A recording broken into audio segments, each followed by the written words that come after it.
10 பொருத்தம் பாருங்க, பார்க்காம போங்க. தோஷத்துக்கான பொருத்தம் பாருங்க, லக்கணம் பொருந்திருக்கான்னு பாருங்க.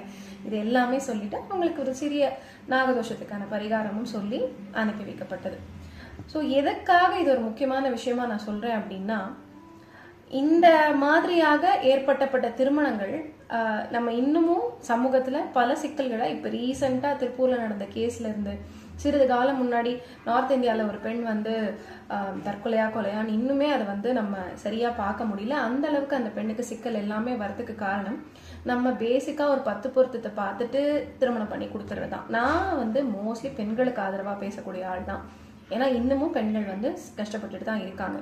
இதுல நம்ம வந்து விசாரிக்கிறோம், இதெல்லாம் கூட ஜாதகம்னு நீங்க பார்க்க வந்துட்டீங்கன்னா ப்ராப்பரா 10 பொருத்தத்தை தாண்டி நிதானமா பார்த்து திருமணம் முடிங்க.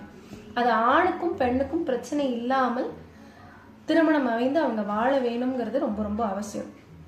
லக்னத்துக்கு லக்னம், ராசிக்கு ராசி பொருந்தி வந்தால் மட்டுமே அவர்களுடைய திருமண வாழ்க்கை என்பது ஒரு சக்சஸ்ஃபுல்லான வாழ்க்கையாக முன்னாடி நகர்ந்து போகும்.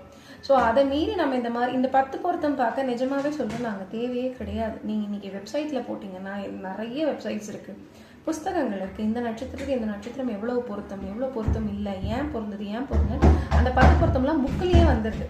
என்னை பொறுத்தவரையும் நீங்க ஜாதக பொருத்தம்னு பார்க்க போயிட்டீங்கன்னா சரியான முறையில பொருத்தம் பார்த்து கொடுக்க